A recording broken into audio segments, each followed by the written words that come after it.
नमस्कार दोस्तों, आप सभी का एक बार फिर से स्वागत है हमारे YouTube channel go with stories पर। और आप सुन रहे हैं गेम ऑफ डेथ का एपिसोड संख्या 27वां। अब आगे। दोपहर 1 बजे के करीब विराट और जोशी एक बार फिर तिमारपुर गांव पहुंचे। वहां कई लोग से पूछताछ की मगर काम की कोई जानकारी हासिल नहीं हुई। हवेली के बारे में भी खूब सवाल जवाब किए, जिसके प्रत्युत्तर में वहां भटकती महाराज की प्रेत आत्माओं के अलावा और कुछ सुनने को नहीं मिला। और मुखिया तब तक वापस लौटा नहीं था, इसलिए उसके साथ उनकी पूछताछ मुकम्मल नहीं हो पाई।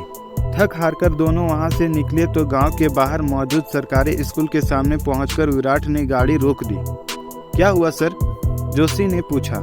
जरा शिक्षक लोगों से भी सवाल जवाब कर लिए जाए, कम से कम गांव वालों की तरह बेसिर पैर की बातें तो नहीं ही करेंगे।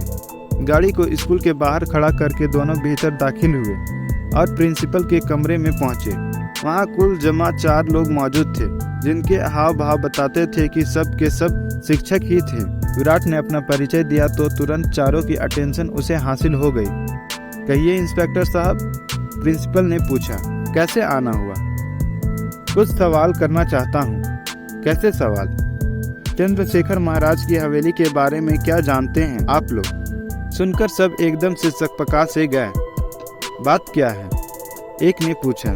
क्या फिर से वहाँ कोई वारदात घटित हो गई? पक्का नहीं कह सकता, लेकिन अंदेशा बराबर है। बहुत खौफनाक जगह है इंस्पेक्टर साहब, प्रिंसिपल ने बताया। दिन दहाड़े लोगों की जान चली जाती है। सुना है कोई गलती से भी हवेली के फाटक को छू लेता है तो बाद में किसी न किसी वजह से उसकी मौत होकर रहती है, बल्कि कुछ लोग तो वहीं के वहीं अपनी जान से हाथ धो बैठते हैं। आखिरी बार कौन मरा था ये मैं कैसे बता सकता हूँ आपको? स्कूल से बामुश्किल 1 किलोमीटर दूर है वह जगह। अगर वहाँ कोई मर जाता तो क्या आपको खबर नहीं लगती? खबर तो खैर गाँव वालों के जरिए लग ही जाती है, वहाँ बैठा एक अन्य अध्यापक बोला। लेकिन आखिरी बार कौन मरा था उसका नाम नहीं मालूम हमें। मुझे मालूम है, दूसरा जना बोला। उसका नाम अजब सिंह था, वह तिमारपुर का रहने वाला था। महाराज के प्रेत ने उसे बुरी तरह चीड़ फाड़ डाला था। ये भी सुना है कि जिस वक्त वह घटना घटित हुई थी, अजब सिंह अपने 2 दोस्तों के साथ था, जो किसी तरह वहाँ से भागकर अपनी जान बचाने में कामयाब हो गए थे। वह तो 20 साल पुरानी बात है। हाँ, इतनी ही पुरानी होगी। हालांकि अजब से पहले भी कई लोग मारे जा चुके थे, मगर जहाँ तक मुझे याद पड़ता है, हवेली के करीब वही वह आखिरी मौत थी। उसके बाद गांव वालों ने पूरी तरह उस जगह से दूरी बना ली। आसपास जिन लोगों के खेत हैं, उन्होंने वहाँ खेती करनी बंद कर दी। अब तो कोई भूले से भी उधर का रुख नहीं करता होगा।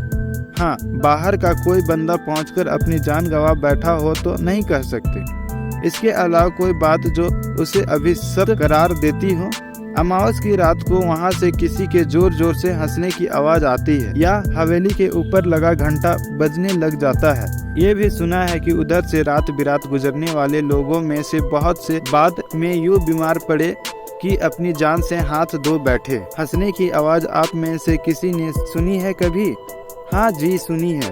आखिरी बार परसों रात को ही सुनी थी, और उस रोज भी, क्योंकि अमावस ही था, इसलिए मेरा ये सोचकर दम निकला जा रहा था कि कहीं मेरे साथ कुछ बुरा ना घटित हो जाए। आप हवेली के आसपास ही कहीं रहते होंगे, है ना? ना जी, वैसी मनहूस जगह के पास रहना भी गुनाह हो जाएगा।